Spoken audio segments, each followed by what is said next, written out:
Ak máte doma zvyšky bravčového mäsa, naučím vás, ako ich konzervovať.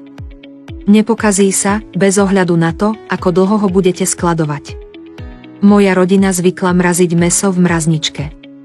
Keď sa rozmrazilo, bolo úplne bez chuti. Teraz sa zvyšky mäsa dajú uzavrieť do týchto hliníkových vreciek na skladovanie potravín. Keď si domov prinesiete kuracie, kačacie, rybie alebo iné mäso, vložte ho do uzavretého vrecka, pevne ho uzavriete a uložte do chladničky. Neabsorbuje pachy ani sa nepokazí, a to ani rok. Je to preto, že tieto vrecká používajú rovnakú hliníkovú fóliu ako kartóny od mlieka. To umožňuje prechod hliníka aj kyslíka, čo zaisťuje dlhšie trvajúcu čerstvosť. Tieto vrecká majú tiež zipsy, ktoré pevne uzatvárajú a zabraňujú úniku.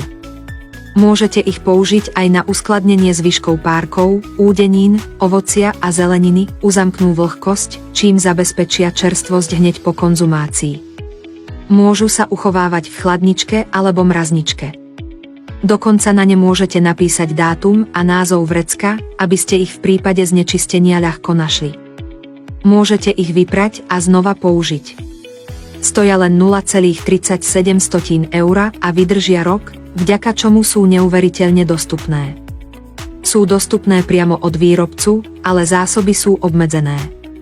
Takže ak máte záujem, konajte rýchlo, pretože zásoby sú už v predaji.